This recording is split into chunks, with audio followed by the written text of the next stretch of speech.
Hello and welcome to Concurrent Session. 안녕하십니까. 분과 세션 4에 오신 것을 환영합니다. 저는 랄프 카스트이라고 합니다. 국제교육 성취도 평가협회의 수석 연구 고문직을 맡고 있습니다. 저는 이제 국제적인 척도를 평가하는 그런 일을 하고 있는데요. 사실은 이제 전체 회의 4번에서 이뤄졌던 그 논의를 여기로 이어오고 싶습니다. 그 전체 회의에서는 이제 이 모니터링과 평가에 대해서 좀 개괄적으로 다뤘지만 여기에서는 좀 더 심층적으로 다루면서 어떻게 우리가 이런 진행 상황과 임팩트를 더 낮게 측정할 수 있는지에 대해서 얘기를 해보도록 하겠습니다. 이를 통해서 이제 4.7 목표인 이제 변혁 교육을 어떻게 달성할 수 있는지에 대해서 말씀드리겠습니다. 오늘 훌륭한 통찰력을 이제 국가 차원에서 그리고 또 지역 차원에서 연구를 통해 말씀해 주실 분들이 계신데요. 첫 번째로는 모니카 레틴님이십니다. UNEC 지속가능 발전교육 전략 모니터링 워킹그룹 헝가리 대표시고요. 일레르 우크포르테님, 프랑스어권 국가교육부 장관 회의의 교육 시스템 분석 프로그램 코디네이터이십니다. 그리고 기로제 카바님께서는 프랑스어권 국가교육부 장관 회의의 교육의 진료 연구소 코디네이터이십니다. 그래서 두 분 다 컨페맨 소속이십니다. 그리고 르안빈님은 베트남 교육과정 평가원 부원장직을 맡고 계십니다. 그리고 청중분들께서도 본 세션에 참가하셨으면 좋겠습니다. 여러분들도 이 주제의 전문가들이기 때문에요. 슬라이드를 통해서 저희가 두 가지 질문을 드릴 테니 여러분들께서 답변을 해주시면 감사하겠습니다. 네, 그러면 제가 여태까지 포럼을 통해서 들었던 내용에 대해서 약간 요약을 하면서 시작을 해보도록 하겠습니다. 굉장히 긍정적인 그리고 또 현실적인 관점이 많이 나왔는데요. 긍정적인 관점은 결국에는 모니터링과 평가 그리고 데이터 부분에 있어서 개선이 많이 이루어졌다는 것입니다. 예전에 이뤄졌던 이니셔티브 중에서 브루킹스 러닝 매트릭스 2.0라는 것이 있었는데요. 굉장히 효과적이었죠. 그런데 이 변혁 교육에 있어서 오늘날 이것이 얼마나 독특해졌는지에 대해서 저희가 얘기를 해야 될 것 같습니다. 그래서 요즘에는 이제 영내에서도 그렇고 국가적으로도 그렇고 굉장히 많은 이 데이터가 존재하고 있습니다. 그리고 또한 뭐 ICCS 2016, 2018 등에서도 저희가 해당 주제에 대해서도 다뤘었고요. 그리고 티저라는 또 이제 모듈도 있었고 이런 다양한 것들이 지금 제시가 되었습니다. 그리고 특히 이제 이게 영내에서 어떠한 그 유의미함을 가지고 있는지에 대해서 저희가 얘기를 하고 있는데요. GCED 지표를 아시아 태평양 지역에서 어떻게 우리가 더 캡처를 할 수 있는지에 대해서 또 관심이 많이 있기 때문에 여러분들께서 그 얘기를 좀 해주셨으면 오늘 좋을 것 같습니다. 그리고 유네스코의 통계라든지 그리고 또 이제 기술협력 그룹 등이 4.7 SDG 목표에 포커스를 두고 있는데요. 특히 이제 실무적인 기술을 습득하는 것에 있어서 좀 초점을 두고 있습니다. 그리고 그 외에도 이제 다양한 사회 정서적인 스킬을 도모하는 것도 이제 저희가 얘기를 하고 있고요. 그렇기 때문에 이 포럼에 많은 참석자분들이 동의를 하시는 것은 이 모든 것들이 중요하다라는 것입니다. 그런데 현실적인 관점은 조금 다릅니다. 그래서 현실과 이상한 사지 굉장히 다를 수도 있습니다. 그리고 저희가 이 4.7 목표를 다루는 데 있어서 그 지표를 보면은 커리큘럼, 이 교실의 커리큘럼이라든지 아니면은 뭐 벤치마크를 설정하는 것이라든지 이런 부분들에 있어서는 약간 그 한계가 있었습니다. 그리고 제가 말씀드리고 싶었던 한 가지 예시는요, 굉장히 흥미로웠던 것인데요. 바로 이 전 세계 교육 모니터링 블록이 중지가 되었다라는 것입니다.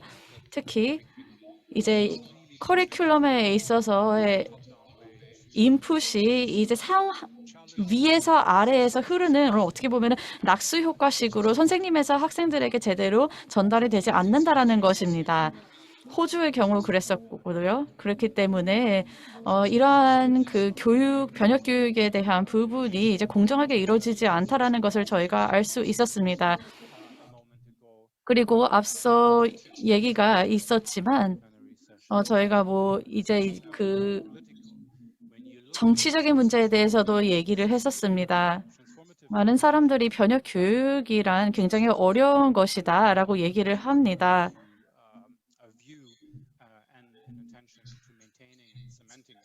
네, 그래서 저희가 이것을 어떻게 보면은 유지를 해 나가고 더 공고히 해 나가는 것이 굉장히 중요하다라고 볼 수 있습니다. 그리고 오늘날에는 이제 좀 기초적인 스킬에 초점을 많이 두고 있는데요. 특히 이제 수학 능력이라든지 읽기 능력이라든지 이런 부분들은 어떻게 보면은 요즘 커리큘럼에 있어서 하나의 사치가 되었습니다. 그리고 이를 또 평가하고 모니터링하는 부분도 굉장히 좀 부족해졌고요. 그래서 저는 오늘 조금 더 체계적인 그리고 또 전략적인 접근 방식을 통해서 모니터링과 평가를 하는 것에 대해서 얘기를 나누고 싶습니다. 그래서 어느 한 이제 그 부문을 우리가 실제로 집중적으로 바라보아서 어떻게 하면은 그 진전이 얼마큼 일어나는지를 제대로 포착을 하고 그 임팩트를 측정할 수 있는지를 바라봐야 할 것입니다. 그리고 또한 포럼에서 맥콜 박사님께서 이렇게 얘기를 하셨습니다. 그 시스템 변화 모델에 대해서 언급을 하셨습니다. 이건 변화의 이론이라고 할 수 있는데요. 그리고 또 리플렉티브 모니터링이라는 것에 대해서도 말씀을 하셨습니다. 네, 그러면은 이제 청중분들의 참여를 조금 이끌어내고 싶은데요. 일단은 이 변혁 교육에 있어서 어떠한 진전 사항이 이루어졌는지에 대해서 제가 슬라이드에 질문을 2가지 올려놓았습니다. 여러분들도 답변을 하실 수 있습니다. 이 스마트폰으로 QR코드를 스캔하셔도 되고요. 아니면은 슬라이드 홈페이지로 가셔서 이 코드를 입력을 하시면은 설문조사 또는 그 질문에 참여하실 수 있습니다. 일단 2가지 질문이 있는데요. 일단 첫 번째로 변혁 교육을 실현하기 위해 M&E 프레임워크와 도구에 있어 충분히 다뤄지고 있는 측면이 무엇인가에 대한 것입니다. 여러분들께서 답변을 해주시면 너무 감사할 것 같습니다. 조금 이따가 발제자분들께서 발언을 하고 나신 후에 저희가 여러분들의 답변을 살펴보도록 하겠습니다. 발표가 이뤄지는 동안 여러분들께서 답변을 해주시면 좋겠습니다. 그리고 다음 질문 같은 경우에는요, 어떻게 보면은 이제 그 안에 존재하는 격차에 대한 것인데요. 그 부분에 대해서는 나중에 언급을 하도록 하겠습니다. 네, 오늘 모니카님께서 먼저 발표를 해주실 겁니다. 모니카님께서 이 헝가리에서 어떠한 프로젝트 등을 진행을 했는지 설명을 해주실 겁니다. 특히 에코스쿨이라는 개념에 대해서 말씀을 해주실 텐데요. 이 에코스쿨이라는 것을 통해서 변혁 교육을 실현하기 위해서 어떠한 부분을 충분히 다뤘는지에 대해서 말씀을 해주실 거라고 생각합니다. 네, 안녕하십니까, 여러분. 헝가리에서 인사드립니다. 네, 그리고 이 슬라이드에 답변해주고 계신 청중 여러분 너무나도 감사드립니다.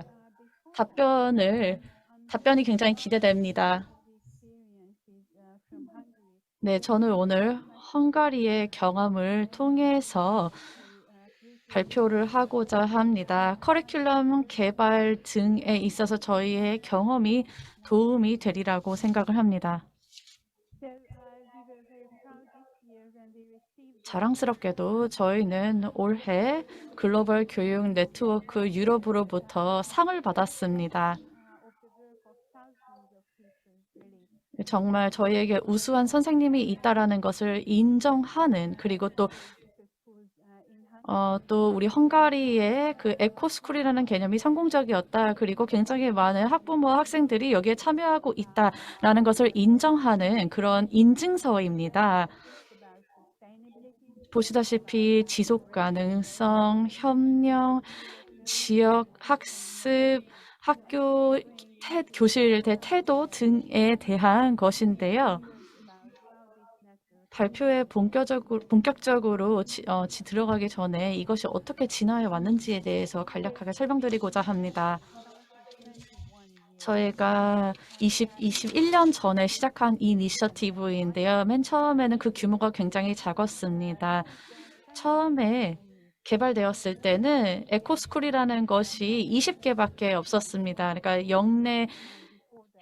이제 EMP에 대한 이제 역내 혁신 그리고 또 교육 환경에 관여하는 학교들을 에코스쿨이라고 하는데요.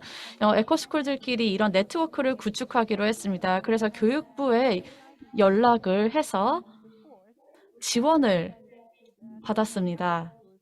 어떠한 지원을 받았냐면 이제 우리와 함께 에코스쿨을 구축하자 이런 네트워크에 들어오라라고 하는 학교들이 또 있는지 이제 살펴보기 위해서 이제 그 교육부에 연락을 했는데요. 굉장히 포용적인 네트워크입니다. 그래서 이런 에코 지표라는 것을 이 학교들이 도입을 했습니다. 1년의 지표를 도입을 했고 이 지표는 이 환경 학교 이니셔티브라는 프로그램을 통해서 개발이 되었습니다. 어느 정도의 지역 기반적인 내용들이 포함이 되어 있었습니다. 그래서 이는 헝가리의 시스템에 대해서 잘 반영을 하고 있었고요. 이러한 지표에 따르고 싶은 학교가 있다라면 뭐 어떠한 조건을 충족시켜야 된다라는 저희가 뭐 요구를 하는 그런 것은 없었습니다. 그래서 이 네트워크를 이제 참가하고 싶은 학교들은 이제 그 지표를 따라서 참여를 했는데요. 더 많은 에코스쿨이 늘어날수록 그만큼 어려움도 증가했습니다. 특히 이 학교들을 평가하는 데 있어서 굉장히 어려워졌고요. 뿐만 아니라 어떻게 보면은 리얼 엑설런스라는 타이틀이 학교에 주어졌는데요. 즉 그런 타이틀이 주어진 학교들은 그냥 단순한 에코스쿨이 아니라 상시 에코스쿨이라고 해야 될까요? 퍼머넌트 에코스쿨이라는 이제 그러한 타이틀을 받았습니다. 즉 ESP에 관련돼서 굉장히 활동을 적극적으로 하고 있다라는 그런 학교에게 주어지는 타이틀이죠. 어쨌든 그런 학교의 수도 증가했습니다. 그에 따라서 다양한 것들이 수정되어야 했었는데요. 그것에 대해서 얘기를 하기 전에 일단 말씀드리고 싶은 것은 저희가 이것을 어떻게 모니터링하고 또 평가를 했느냐에 대한 것입니다. 이 에코스쿨의 평가 시스템은 여전히 좀 성찰적인 사이클에 의해서 돌아가고 있습니다. 그러니까 교직원들이 매년 돌아가면서 이제 죄송합니다. 3년마다 이제 교육부에다가 보고를 하는 거죠. 그리고 그 보고서를 통해서 이제 학교들이 어떻게 잘 활동을 하고 있는지에 대해서 평가가 이루어지고 있는 것입니다. 아까 말씀드린 그 지표를 또 기반으로요. 그리고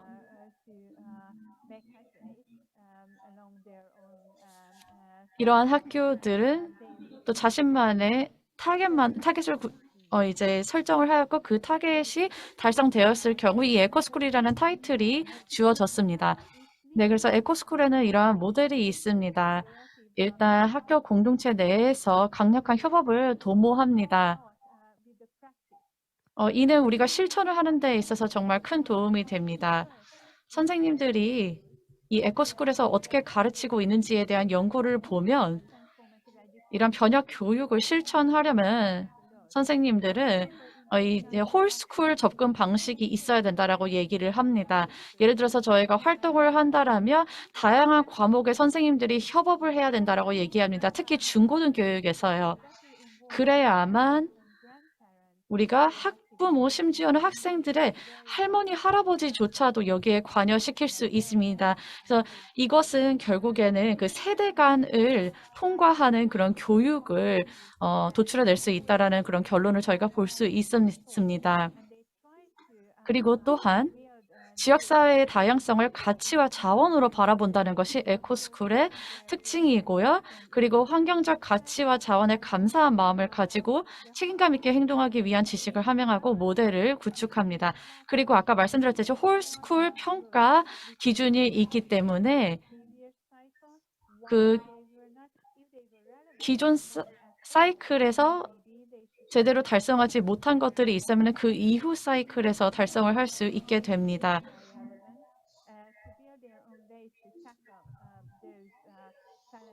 그리고 또한 달성하지 못했던 목표가 있다라고 하면 이러한 홀스쿨 그 접근 방식을 통해서 학교가 자체적으로 이러한 도전 과제를 식별하고 이에 대응할 방안을 자체적으로 수립합니다.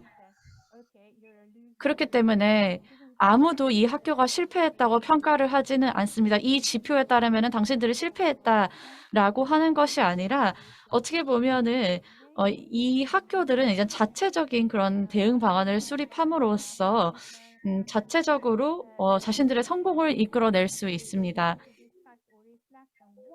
그렇기 때문에 우리가 어떠한 부분을 측정할지 성찰해 보는 것은 굉장히 중요하다고 생각을 합니다. 그리고 이를 어떻게 측정할 것인지를 수립하는 것도 중요합니다. 그리고 이에 대한 모두의 합의를 이끌어내야 할 것입니다. 왜냐하면 모든 학교들이 동일한 도전 과제에 직면하고 있는 것이 아니기 때문입니다. 그 에코스쿨에는 초등학교도 있고 또 중등학교도 뭐 있기 때문에 뭐 6살들을 가르치는 것, 그리고 또 이제 그 외에 고등교육, 성인을 위한 고등교육도 있기 때문에 6살 아이들을 가르치는 것과 또 10대 아이들을 가르치는 것에 있어서는 상당한 차이점이 있고 그 도전 과제도 다르기 때문에 그런 부분들을 고려해야 됩니다. 그리고 1978년에 이 모델이 만들어졌는데요. 이 슬라이드를 보시면 앞서 보셨던 그 개념 자체가 좀 요약되어서 나와 있습니다. 헝가리의 에코스쿨은 뭐 합리적 노출이라든지 이런 부분에 있어서는 굉장히 우수한 성과를 내고 있습니다. 또한 비판적 성찰도 마찬가지입니다. 예를 들자면 영내 그리고 글로벌 문제를 성찰하고 그것을 자신의 학습에다가 적용하려고 하는데요. 뭐 에너지와 같은 그런 주제가 있겠죠. 그리고 또 상황을 제대로 인식하고 있다는 게 에코스쿨의 특징입니다. 예를 들어서 에너지 소비라든지 수자원 소비라든지 등과 같은 것은 이 학교에서 굉장히 손쉽게 다룰 수 있는 주제들이었고 이를 실제로 적용을 해서 변형 교육을 이끌어낼 수 있었습니다. 그리고 또한 이 지속 가능성의 사회적 측면, 경제적 측면에 대해서도 학교 내에서 다뤘습니다. 그런데 어려움이 있다라면은 이러한 것을 어떻게 측정하느냐입니다. 그리고 또 한 가지 말씀드리고 싶은 것은 이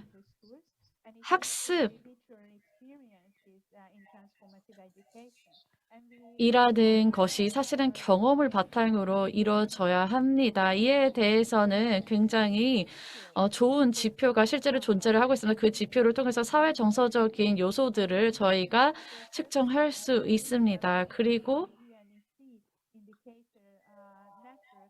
SDG 지표를 보면 그러한 정서 사회적인 측면을 ESDG에서도 측정을 합니다. 하지만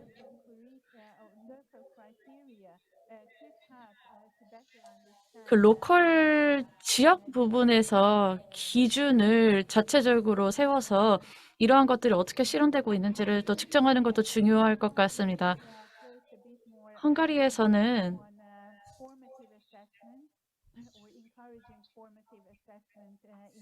이 에코스쿨에서의 그런 포머티브 어세스먼트, 즉 평가를 좀 많이 강조를 하고 있었습니다.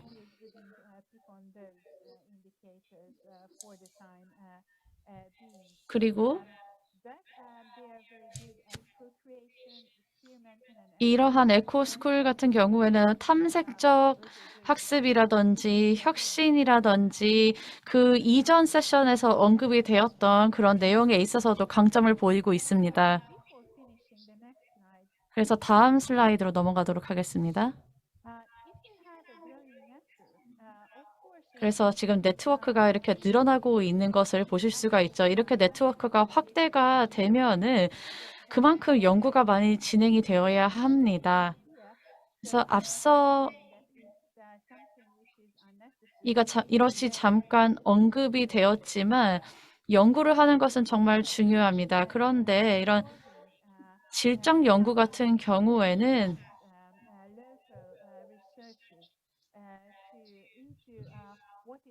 그 지역적인 내용들을 반영해야 됩니다. 학교에서 실제로 학교 환경에서 어떠한 일이 일어나는지 그 내용을 반영해야만 그 효과가 있을 것입니다.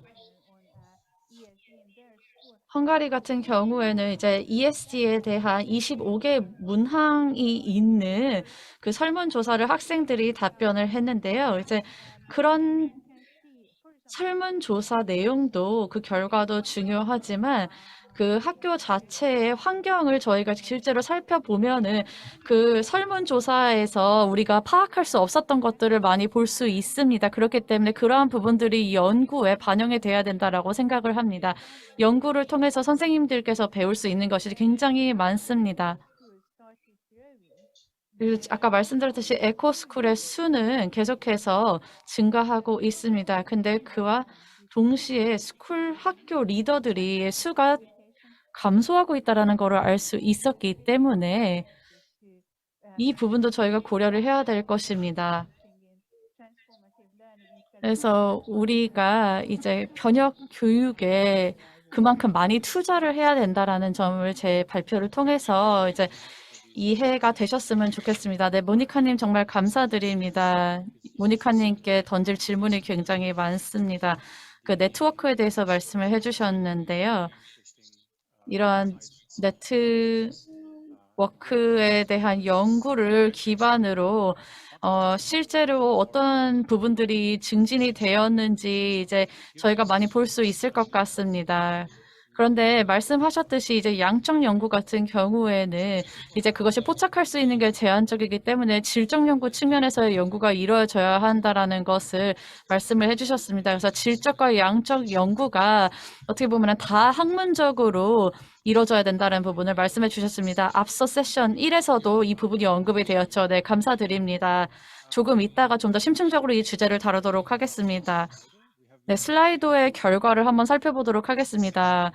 굉장히 많은 분들이 본 세션에 참가를 해주셨는데요. 슬라이드 결과를 저희가 한번 공유해 보도록 하겠습니다. 네, 일부는 좀 독일어로 써 있기 때문에 제가 그거를 최대한 번역을 하도록 하겠습니다. 여기 보시다시피 그 이제 인지 지식 테스트 아니면은 이제 교육 중심적 아니면은 좀 요약적인 평가라는 것도 있고요. 또 스킬에 집중을 해야 된다라는 그런 코멘트도 있었고요. 그러니까 콘텐츠에 집중을 해야 된다라는 코멘트도 있었고요. 독일 같은 경우에는 인풋이 중요하다. 그리고 학습자와 교육자의 ESD에 대한 관점이 반영돼야 된다. 또 지속 가능성이 중요하다. 뭐 이러한 답변들이 나왔습니다. 그래서 포럼에서 다뤘던 주제들이 많이 나왔죠. 여러분 여전히 슬라이드로 가셔서 여러분들의 답변을 입력하실 수 있으니까요. 그렇게 해주시길 바랍니다. 여러분 모두 그러면 이제 두 번째 질문에 대해서 답변을 해주시길 바랍니다. 네, 이제 두 번째 질문 같은 경우는 더 미래지향적이라고 할 수 있습니다. 그리고 격차를 다루고 있는데요. 여러분들의 의견이 궁금합니다. 이제 두 번째 질문은 M&E 프레임워크의 변혁적 교육을 더욱더 잘 포착하기 위해 어떤 부분이 통합되어야 하고 그리고 어떤 부분이 이미 통합되었는지에 대한 질문입니다. 방금 모니카 발표를 참고하실 수도 있고 또는 다른 세션들에서 들으신 내용일 수도 있을 것 같습니다. 일단 슬라이드 링크는 이대로 두고 또 화면에 슬라이드 QR코드 그리고 코드도 놔두도록 하겠습니다. 이제 다음 분야로 넘어갈 건데요. 여러분들의 기여를 기대하고 있겠습니다. 특히 이제 힐레르 그리고 기로제님 여러분들께서 어떤 식으로 콘페멘에서 프랑스어권 국가교육부 장관 회의에서 어떤 방식의 노력을 해서 변혁적 교육을 이 모니터링 그리고 평가 프레임워크에 통합시키셨는지 궁금합니다. 네, 모니카님처럼 마찬가지로 10분이 주어질 것입니다. 여러분들의 발표 이후 다시 슬라이드 결과를 보도록 하겠습니다. 일레르님.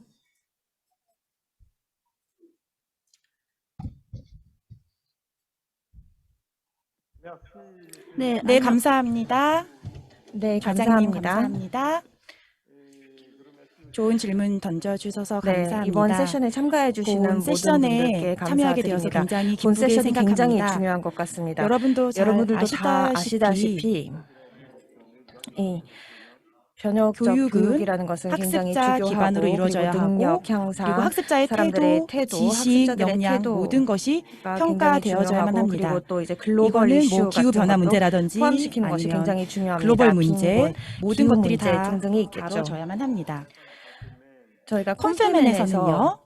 기울이고 있는 프랑스어권 국가교육부 노력을 장관회의 설명드리자면 콘페멘에 대해서 우선 먼저 콘페멘이 말씀드리고 무엇인지 싶어요. 아마 모르시는 분들도 있으실 것 같습니다. 콘페멘은 프랑스어권 The 국가 Confemen- 교육부 장관 회의를 의미합니다. Confemen is a 네, 60년대에 창설이 된 프랑스어권 국제 기구이고요. 콘페멘에는 많은 회원국이 있고 지금 다양한 프로젝트를 진행하고 있습니다. 교육 시스템에 관련돼서 지금 중요 주제로 다루고 있습니다.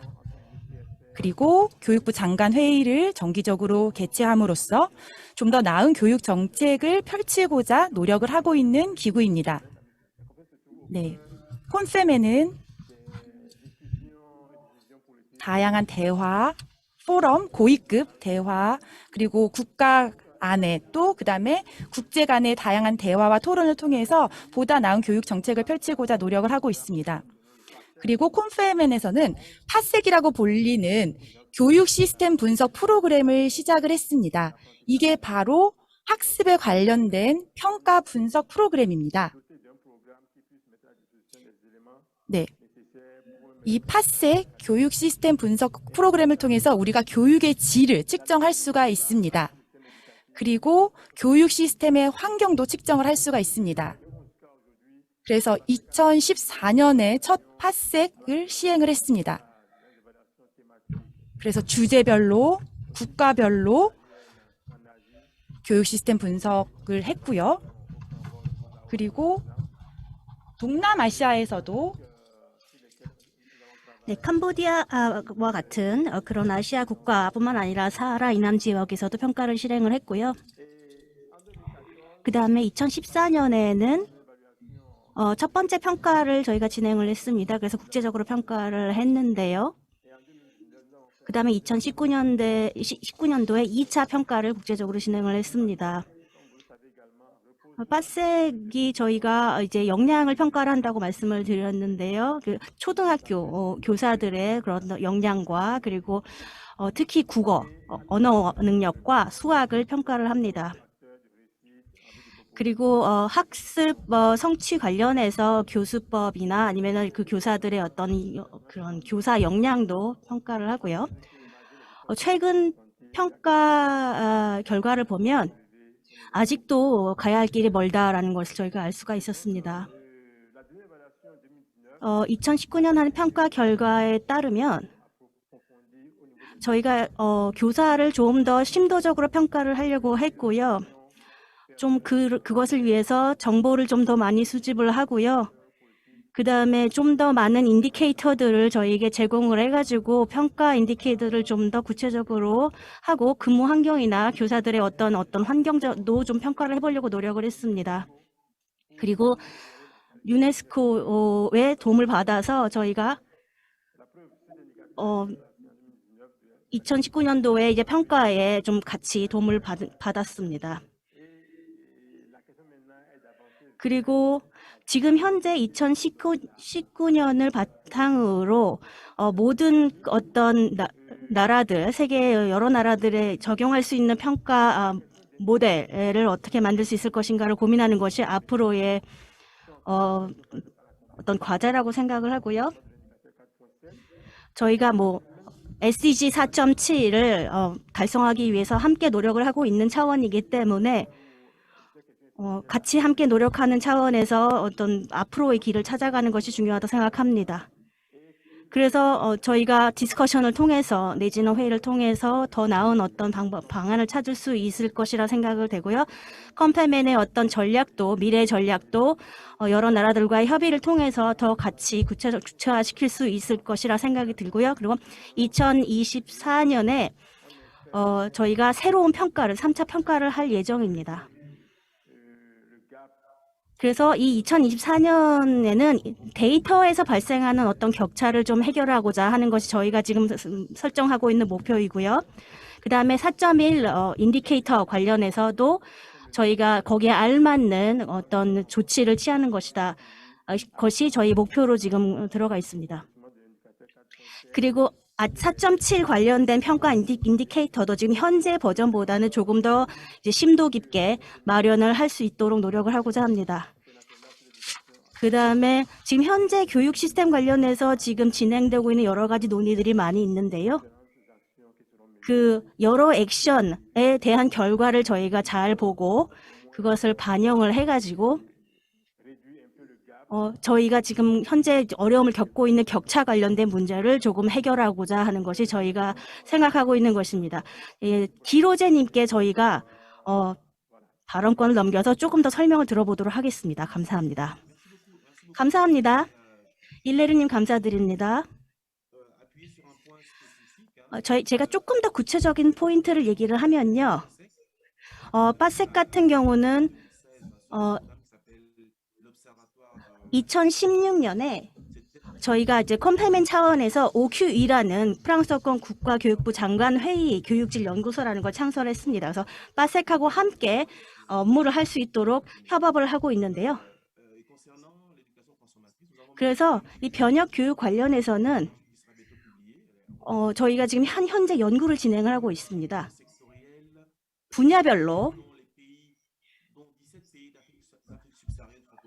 사하라 이남의 프랑스어권 국가가 17개인데 이 17개의 국가들이 4.7 목표를 어떻게 평가를 하고 달성할 수 있을 것인가에 대한 어떤 계획을 수립하기 위한 그런 각 국가별의 어떤 현황을 연구를 하고 있습니다. 그래서 4.7 같은 경우는 저희가 굉장히 중요하게 생각하고 있는 목표이고요. 그리고 리플렉티브 이발리에이션 같은 경우도 저희가 여러 가지 그런 논의를 하고 연구를 하고 있는데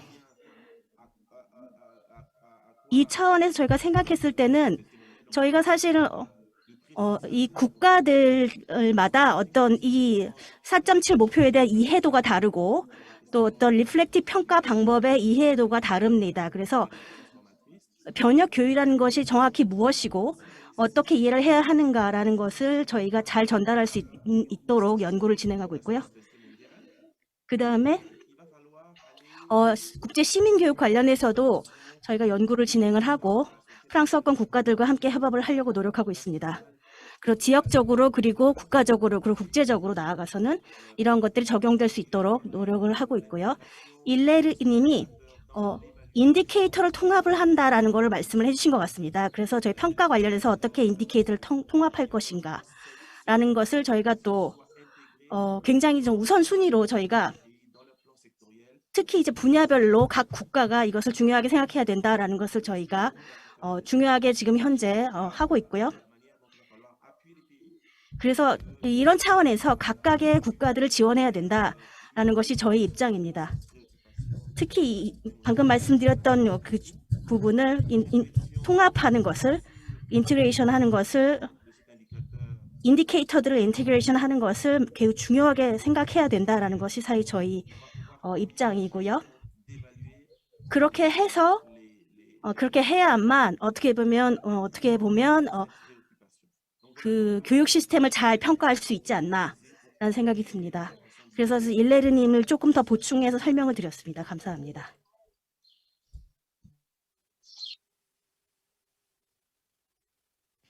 Thank you so much. 감사합니다. 굉장히 통찰력 있는 말씀 해주셨습니다. 여러분들께서 지금 이 회원국들과의 대화를 하고 계시지 않습니까?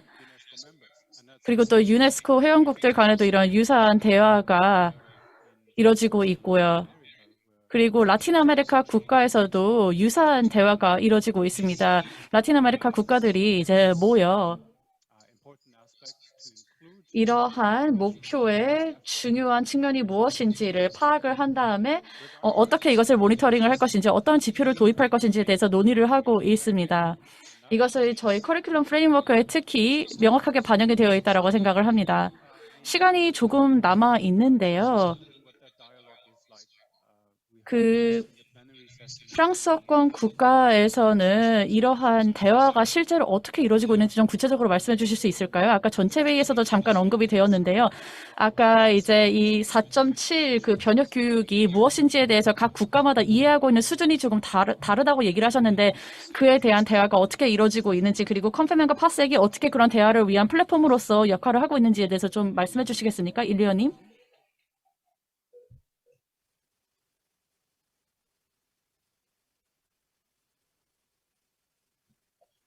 Merci. Et comme 네, je le disais tantôt, 제가 조금 전에 말씀을 드리긴 했는데요.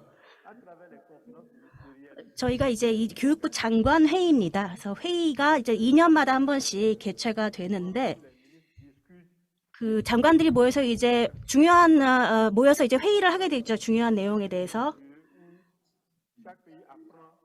그러면 이 교육부 장관 회의를 통해서 우리나라에서 모르던 것을 다른 나라를 통해서 배울 수가 있게 되는 것입니다. 그래서 그럼 어떤 식으로 우리가 뭐 예를 들어서 어젠다를 어떻게 조직을 해야 되는 것인가, 아니면 어떤 주제를 선정을 해서 회의를 이끌어 나가야 될 것인가에 대한 거를 저희 컨페멘 내에서 이제 좀 논의를 하고 그것을 수립을 해서 이제 잘 회의를 진행을 하게 되는 것이죠. 그리고 어떤 질문에 대해 또 어떤 식으로 접근하는가, 어떤 식의 이해도를 가지고 있고 어떻게 이들에게 지식을 잘 전달할 수 있을 것인가, 서로 공유를 해서 지식 수준을, 이해 수준을 높일 수 있을 것인가에 대한 거를 조금 이제 저희도 고민을 하고 또 회의를 하면서 같이 이제 잘 진행을 하게 됩니다. 그리고 이제 만약에 이해도가 부족하거나 어려움을 겪고 있는 나라가 있다면은 어떤 식으로 지원을 해주고 어떻게 더 이해도를 높일 수 있을 것인가를 고민을 하게 됩니다. 보시면은 굉장히 저희가 평가해야 되는 인디케이터가 많은데요. 이 지표를 잘 이해 못하는 국가들도 있습니다. 그래서 그러면 이런 경우에 우리가 만약에 어떤 식으로든 이런 지표를 이해를 시켜서 평가에 참여를 하는 것을 우리가 참여해서 지원을 해줘야 될 것인가, 아니면 그럴 필요가 없는가, 아니면 국제적인 어떤 도움이 필요한가에 대한 것도 저희가 이제 같이 회의를 하면서 도출을 하게 되는 것이죠. 그래서 이제 중요한 주제는 그런 식으로 이제 논의를 하고요. 저희 동료께서 혹시 또 첨언을 하시려면 할 수 있을 것 같습니다. 네, 제가 지금 첨언을 조금 해드리고 싶은데요. 사실 이제 교육부 장관 회의하기 전에 사전에 이제 조사를 합니다. 스터디를 해가지고 전문가들을 통해서 이제 스터디를 해서 또 이제 어떤 정도의 지식 수준 내지는 어떤 정도의 이해도를 가지고 있는지를 사전에 조사를 하는 그런 작업을 진행을 하고요. 그렇게 해서 장관님들이 이제 결정을 할 수 있도록 좀 도와주는 그런 작업을 하고 있고요. 이제 회의를 하고 나서 장관님들이 본국으로 돌아가셔가지고 결정을 하실 수가 있겠죠. 저희 역할은 사실은 이제 전문가와 장관님들과 조율을 해서 이 조사 결과가 장관님들에게 잘 전달돼서 이해가 돼서 그것이 통합적으로 잘 나갈 수 있도록 이제 하는 것이 저희 역할이고요. 그 다음에 이 장관들이 의사결정을 하게 되면은 그 의사결정 관련된 어떤 모니터링도 저희가 하려고 노력을 하고 있습니다. 감사합니다. 네, 지금 그게 바로 보충 설명을 드리려고 했던 부분입니다. 감사합니다. 네, 감사합니다. 방금 하셨듯이 이제 방금 언급하셨던 그 모델이 저희의 권고사항 중 하나가 될 수 있을 것 같습니다. 이러한 것들이 이제 세계의 다양한 지역에서 이루어지고 있는 것 같은데요. 말씀 감사드립니다. 네, 청중분들께 다시 한번 말씀을 드리자면요. 슬라이드에서 여전히 설문조사가 진행 중에 있습니다. 그래서 참여를 해주시면 감사하겠습니다. 저희 기술팀이 그 링크를 이 비디오에다가 삽입을 해놓았기 때문에 거기 링크를 타고 가셔서 여러분들의 답변을 주시면 감사하겠습니다. 네, 그러면은 베트남의 사례로 넘어가 보도록 하겠습니다. 안벤리 님께서 발표를 해주실 겁니다. 빈님, 질문 드리고 싶습니다. 빈님의 경험, 베트남에서의 경험이 방금 얘기하신 내용과 어떻게 다른지에 대해서 말씀을 해주시고, 변혁 교육을 이제 커리큘럼에 반영하기 위해서 어떠한 조치를 취해 주셨는지에 대해서 말씀해 주시면 감사하겠습니다. 또한 모니터링과 또 평가 프레임워크에 대해서도 말씀해 주시면 감사하겠습니다. 네, 감사합니다. 이 세션에 함께 할 수 있어서 굉장히 기쁘게 생각합니다. 제 토론 주제는 변혁적 교육을 포착하는 방법, 특히 베트남 사례에 대해서 말씀드릴 텐데요. 저희는 베트남에서 커리큘럼을 개혁하고 있습니다. 그리고 사실상 2018년도에 이 새 커리큘럼을 승인을 받았는데 그 이전에 엄청난 노력이 있었습니다. 그리고 저희가 이제 2021년을 위해서 많은 준비를 하고 있습니다. 2020년에는 1부였고 2022년에는 2부가 승인될 것입니다. 저희는 이제 개정을 해서 다시 한번 적용을 시킬 생각입니다. 저희가 목표로 하고 있는 것은 지식 기반에서 능력 기반으로 옮겨 나가는 것입니다. 그리고 이 변화를 위해서는 저희가 변혁적 교육에 많은 요소들을 적용을 시켜야 합니다. 이러한 새로운 요소들이 저희의 새로운 커리큘럼에 통합이 될 수 있는 것입니다. 그리고 이것이 진짜로 적용이 실질적으로 성과가 있는지는 평가를 통해서 볼 수 있습니다. 슬라이드를 보겠습니다. 저희 신규 커리큘럼에 굉장히 중요한 정보가 있습니다. 이게 왼쪽에 보시면 되는데 베트남어로 되어 있네요. 많은 분들이 읽을 수 있진 않을 것 같습니다.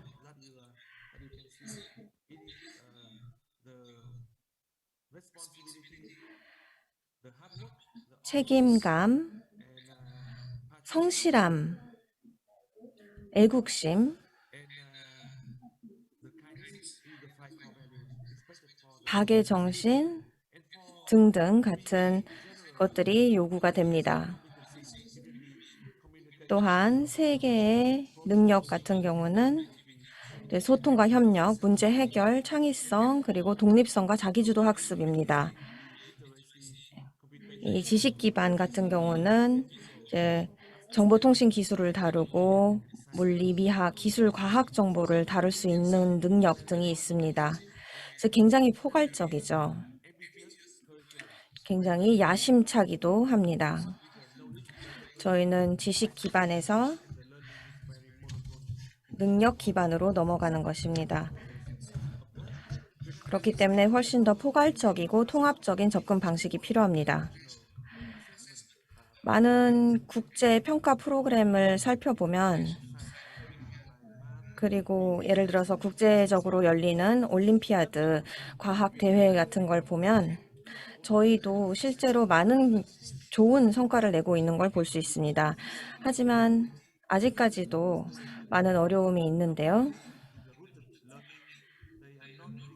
그 학습이라는 것이 그닥 창의적이지 않고 그닥 독립적이지 않다는 것을 볼 수 있습니다.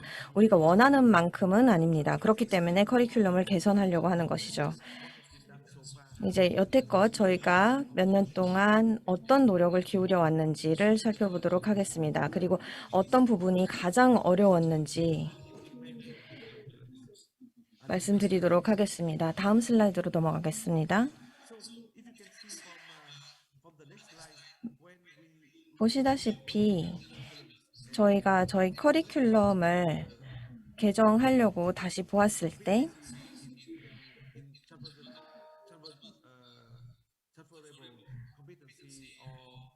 학습 능력, 특히 변혁적 교육 접근 방식을 통한 능력을 보았을 때 우리가 집중해야 되는 것은 다음과 같습니다. 첫 번째로는 교육 시스템 및 교육 기관들의 비전과 목표입니다. 이 목표에 변혁적 교육이라는 것이 포함이 되어야 하고, 그리고 가장 중요한 저희 핵심 목표 가치에 포함이 되어야 됩니다. 이를 통해서 학습자의 참여를 장려하는 것입니다.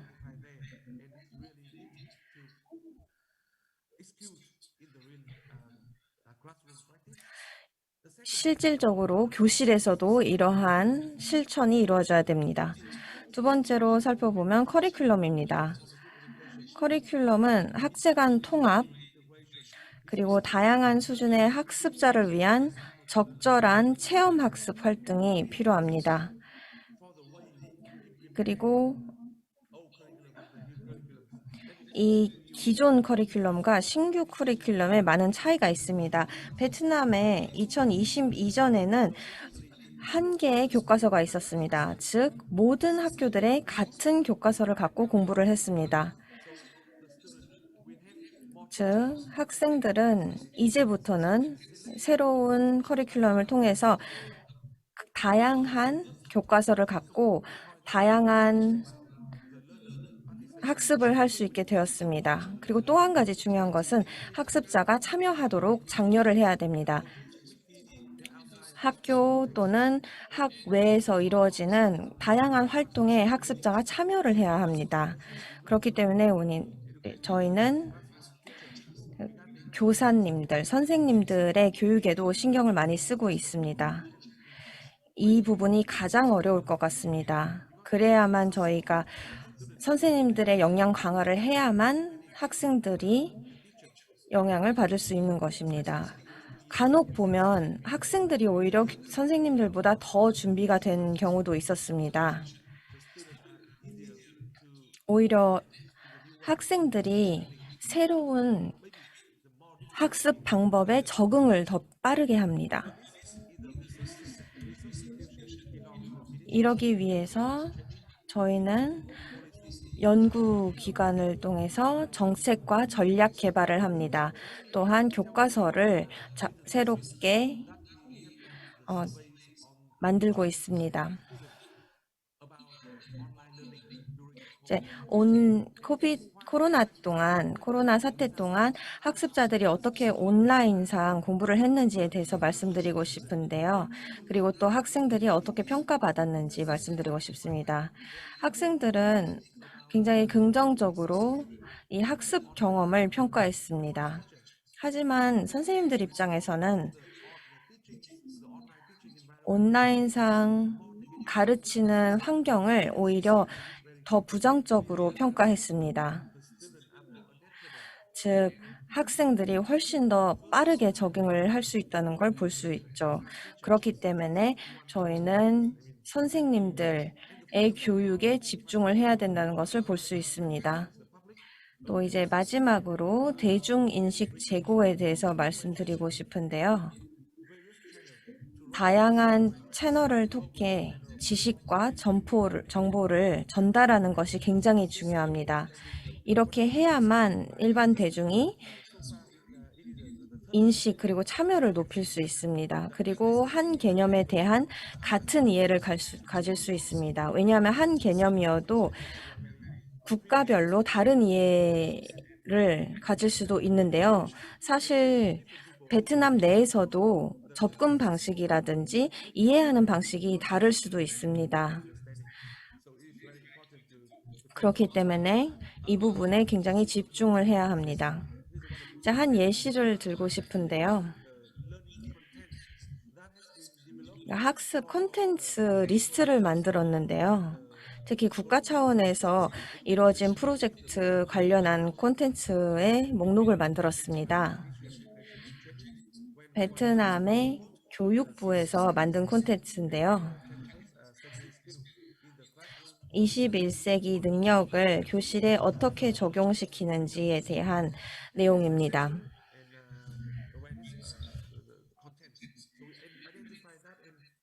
즉, 저희는 이런 필요한 요소들을 통합시켜서 새로운 커리큘럼에 적용을 시켰습니다. 그렇다면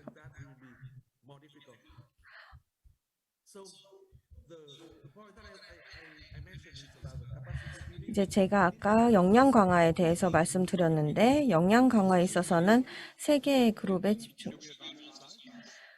슬라이드를 넘겨야 될까요? 슬라이드를 넘기는 것은 얘기를 해주셔야 됩니다. 네, 이 슬라이드면 됩니다. 아니, 다음 슬라이드요. 네네.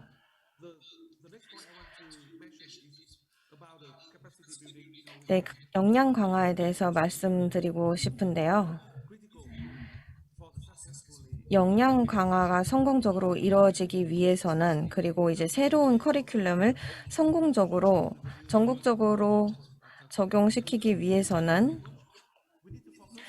그리고 변혁적 교육을 성공적으로 이루려면 저희는 학교 교실 내 선생님에 집중을 해야 됩니다. 선생님들이야말로 가장 중요한 역할을 하게 되는데요. 이 학교 내 교직원들도 굉장히 중요한 역할을 합니다. 선생님들뿐만 아니라 교장 선생님들도 그렇죠. 그리고 베트남뿐만 아니라 다른 학교들에서도 교직원들은 굉장히 중요한 역할을 할 거라고 믿습니다.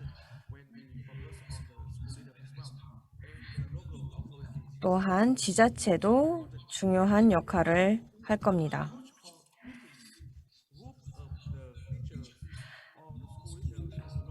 그렇기 때문에 지자체와 함께 선생님들과 함께 협업을 해야 되고 그리고 최근 조사를 살펴보면 선생님들이나 교직원들이 변혁적 교육에 대한 이해가 없고 아무런 훈련을 받지 않았으면 굉장히 실천하기 어렵다는 것을 알게 되었습니다. 변혁적 교육을 시행하기 위한 능력, 기술 또는 지식이 없는 것이죠. 항상 프로젝트가 끝난 다음에 이를 인지하게 됩니다. 그렇기 때문에 그 전에 미리 준비를 해야 되는 것이죠. 다음 슬라이드에서는 모니터링과 평가에 대해서 말씀드리도록 하겠습니다. 이 모니터링 평가가 중요한 것은 알겠지만 그 평가 기준이 없다면 평가가 이루어질 수 없습니다. 특히 베트남 같은 국가에서는 저희는 결과, 성과에 더더욱 집중을 하기 때문이죠. 아직까지는 저희가 모니터링 또는 평가 메커니즘이 개발되지 않았습니다. 현재 국가적인 프로젝트가 진행 중인데요. 이를 통해서 저희는 핵심 기술 그리고 커리큘럼에 있어서 필요한 게 무엇인지를 살펴봐야 합니다. 21세기를 위해 이제 선택된 8개의 핵심 기술 중에 학생들의 창의성, 글로벌 지역 연결 기술에 있어서는 베트남에서 굉장히 낮은 수치를 보입니다. 그렇기 때문에 이 기술 습득이 굉장히 미미하다는 걸 볼 수 있죠. 학교 밖에서도 이런 노력이 필요합니다. 마지막 슬라이드 보여주시기 바랍니다. 그렇기 때문에 저희는 학교의 총체적 접근 방식을 장려하고 그리고 국가 교육과정을 통합시키고 더욱 강화시켜야 됩니다. 또한 대규모로 전국적으로 평가 메커니즘을 개선해 나가야 되고요. 그리고 선생님들의 인식 제고 그리고 선생님들이 가르치는 방법을 개선해 나가야 합니다. 네, 여기까지 베트남 사례에 대한 얘기였습니다. 감사합니다. 네, 이번 포럼이 특히나 도움이 많이 되시길 바랍니다. 기로제님께서 말씀하신 것처럼 지역적으로 또는 다른 국가의 사례를 통해서 배울 수 있었으면 좋겠습니다. 네, 그러면은 슬라이드의 결과를 한번 보도록 하겠습니다. 저희가 한 15분 정도 남았는데요.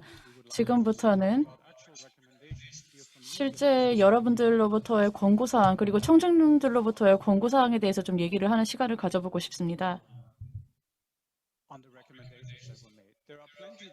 네, 그래서 굉장히 많은 답변들이 올라왔습니다. 그중에서 특히 지금 두드러지는 것은 이제 디지털 스킬에 준비시켜야 한다. 즉 디지털 스킬을 이 평가와 모니터링 하는 데 있어서 우리가 갖춰야 된다라는 것이 있고요. 또 더 다학문적인 교사 훈련을 해야 된다라는 얘기도 있었고요. 그리고 이 학교뿐만이 아니라 죄송합니다. 이제 제가 글씨가 잘 안 보이는데요. 그 다양한 기관들이 참여를 하는 그런 프레임워크를 구축해야 된다. 그리고 또 이제 다문화적인 요소도 고려를 해야 된다. 그리고 거버넌스에 대한 이제 액션 연구가 이루어져야 한다.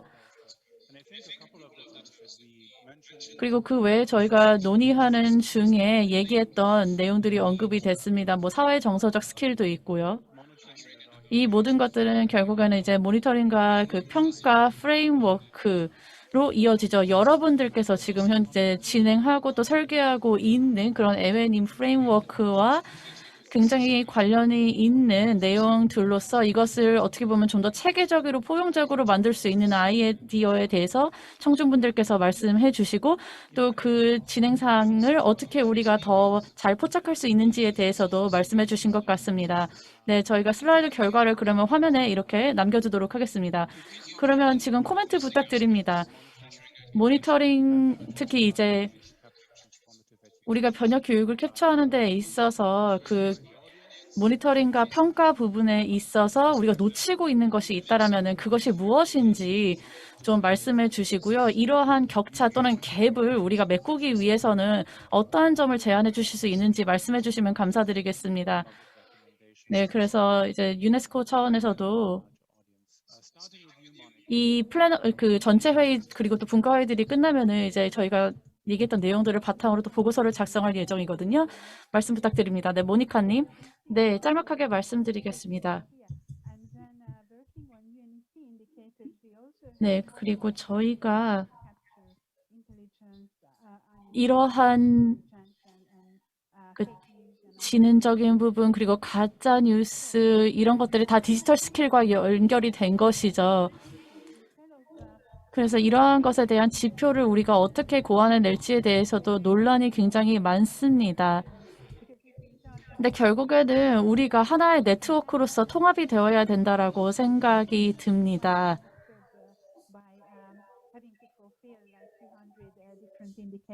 그래서 근데 왜냐하면은 지표가 너무 많이 존재를 하면 혼란을 야기할 수 있기 때문입니다.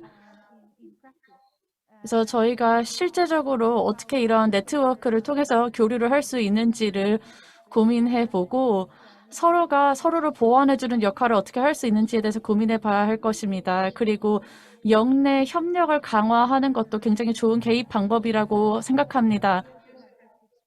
이건 세네갈의 사례이고요. 그리고 또 관련 컨벤션 네트워크에서도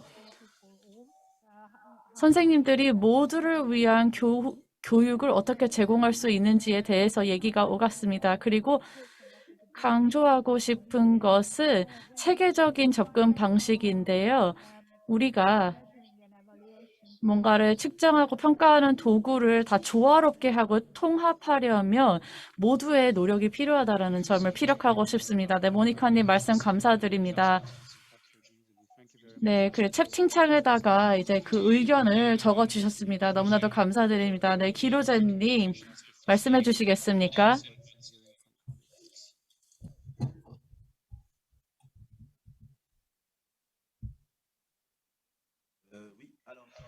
네. 통합 같은 경우는 특히 이제 지표 통합 같은 경우는요. 사전에 작업을 하는 게 중요하지 않을까 생각을 합니다.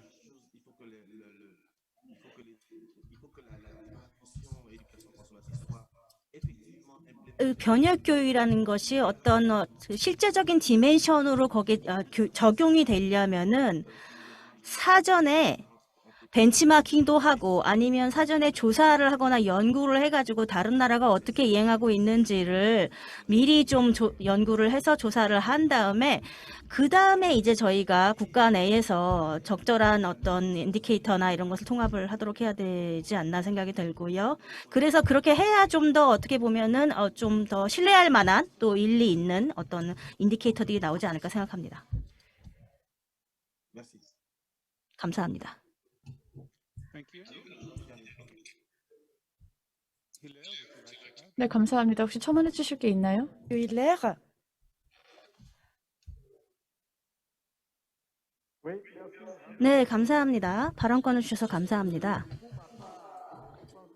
저 같은 경우는 조금 보충 설명을 드리면요. 국가들을 좀 같이 지원을 해주는 것이 중요하다고 생각합니다. 특히 이제 데이터의 격차가 많은데요. 그다음에 이제 이 메터덜러지 방법론을 이해하는 데 있어서 어려움을 겪는 나라들이 많이 있습니다. 그래서 이 이해하는 것에 대한 어떤 지원이나 같이 동반을 해서 도와주는 부분이 있어야 될 거라고 생각이 들고요. 그래서 이제 점차적으로 이 국가들이 어떤 어려움을 극복해 나갈 수 있도록 차례차례 지원을 해주는 것이 필요하고, 왜냐하면 국가별로 어떤 이해도나 아니면은 그 실행 수준이 굉장히 다릅니다. 그래서 이제 도움이 필요한 국가들이 어디인지 잘 파악을 해서 이 국가들이 어떤 도움을 필요로 하는지를 조사를 해서 그것을 지원해 주는 것과, 저희 동료분이 이미 얘기를 하기는 했지만 통합을 하기 위해서는 그런 작업이 사전에 진행이 되어야 되지 않을까 생각합니다.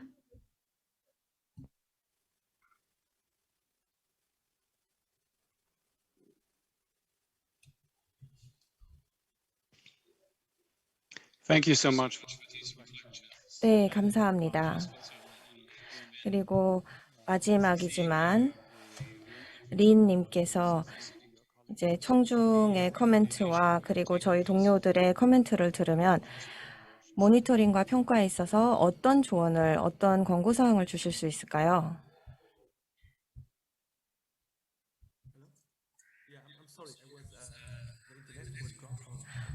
죄송합니다. 인터넷 연결이 끊겼는데요. 네. 네, 제 권고사항에 대해서 여쭤보셨는데요. 제 발표에도 얘기를 했는데 모든 선생님은 각자의 기술이 있을 것입니다.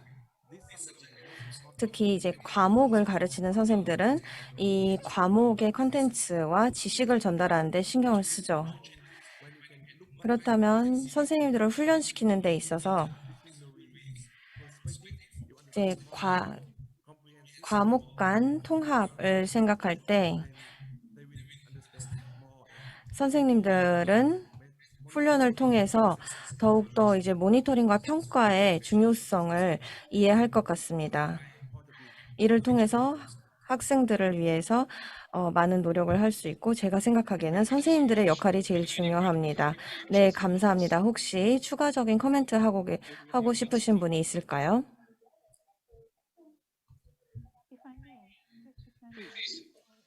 네, 제가 첨언하겠습니다. 네.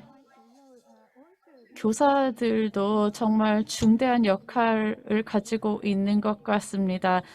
이 홀스쿨 접근 방식 그리고 홀 커뮤니티 접근 방식에 있어서 선생님들의 역할이 굉장히 중요합니다. 어제 오야스 교수님께서 말씀을 해주신 내용이 있는데요. 지금 현재 이러한 학교에서의 가르침이 필요한 만큼 지역사회를 반영하고 있지 않다라는 점입니다. 그렇기 때문에 저희가 변혁 교육을 이루려면은 이 지역사회의 목소리를 좀 더 반영하는 게 중요하다라고 할 수 있습니다. Thank you so much. 네, 감사합니다. recommendations and the insights. 여러분들께서 굉장히 훌륭한 제언을 해주시고 좋은 통찰력을 제공해 주셨습니다. 여러분뿐만이 아니라 청중분들도 그렇게 해주셨는데요. 제가 간단하게 오늘 오갔던 내용을 좀 요약하도록 하겠습니다. reflect on the sometimes sporadic, also sometimes 때로는 간헐적으로 일어나고 또 때로는 비체계적으로 일어나는 이 모니터링과 평가 체계에 대해서 저희가 오늘 얘기를 나눴습니다. as well. And it links again to this blog post that talked about the likely 그래서 support for teachers 결국에는 교사에 대한 지원이 없다. ESD 교육 기회를 제공할 수 있는 그런 기회를 이제 우리가 교사들한테 제대로 제공해주지 못하고 있다라고 전체 회의에서 나온 내용과 이렇게 연결이 되는 것 같습니다. 그래서 좀 더 체계적인 접근 방식이 필요합니다. 이러한 접근 방식을 통해서 존재하는 수많은 도구들을 저희가 통합을 해야 될 것입니다. in some knowledge of work elsewhere, but some are developed in silos. 이러한 도구들은 이러한 도구의 일부들은 어떻게 보면은 격리된 상태, 즉 사일로 상태에서 개발이 된 거기 때문에 다른 도구들의 맥락을 고려하지 않고 만들어지는 경향이 있습니다. 그래서 예전에 어떤 분께서 이제 학생들 차원에서 특히 CPLM 프로그램에서 학생들의 차원에서 이런 도구들을 가지고 측정하는 것이 굉장히 어렵다라고 말씀해 주신 게 갑자기 기억이 나네요. Competing ideas, 그리고 leaving them side by side, see if and how each 저희가 이러한 각자의 아이디어들이 어떻게 협업을 해서 서로를 보완하는 역할을 할 수 있는지에 대해서 또 고민을 해봐야 될 것 같습니다. 그리고 영내 협업이 필요합니다. 이에 있어서는 국제기구의 도움이 필요할 것입니다. 그리고 또 영내 기구, NGO와 같은 기구들의 도움이 필요할 것입니다. 이러한 도움을 통해서 저희가 데이터 갭을 메꿀 수 있을 것입니다. 그리고 아까 언급했듯이 이제 교사 교육도 이런 모니터링과 평가 시스템에 있어서 굉장히 중요한 요소이고요. 그래서 얼마나 체계적인 서포트가 선생님들에게 주어지느냐가 정말 이 문제의 핵심이라고 생각을 합니다. 여러분 다시 한번 너무나도 감사드립니다. 이제는 회의를 마무리하도록 하겠습니다. 세션에 대한 보고서가 디스커션 봇에 올라올 예정입니다. 그래서 여러분들께서 원하신다면 보실 수 있습니다. 그리고 제가 여전히 좀 말씀을 드리고 싶다라는 것이 저희가 이제 특수 분과 회의가 있을 것인데요. 특히 이 주체자 그리고 이제 또 행위자들이 어떻게 이러한 문제에 기여를 하고 있는지에 대한 특별 세션도 있을 것이고요. 또 M&E에 관련된 특별 세션도 있을 것입니다. 그래서 굉장히 통찰력 있는 내용들이 오갈 것이라고 예상이 됩니다. 특히 캐나다의 브리티시 콜롬비아 주 같은 경우에는 이 지표를 그 시스템적인 차원에서 지금 검토를 하고 있고 이를 통해서 ESD 주 교육에서의 그 기후 변화 문제를 캡처하려고 하고 있는데요. 그 부분도 흥미로울 것 같습니다. 네, 발제자분들 오늘 다시 한번 감사드립니다. 청중분들께서도 참가해 주셔서 감사드리고 주최 측에도 저희를 초청해 주셔서 감사드린다고 말씀을 드리고 싶습니다. 그리고 마지막으로 기술팀과 통역사분들께도 감사의 말씀 드립니다. 그럼 이것으로 본 세션을 마무리하겠습니다. 세션 밑에 있는 채팅창을 통해서 여러분들 추가적으로 또 남겨줄 코멘트가 있으시다면 언제든지 남겨주시기 바랍니다.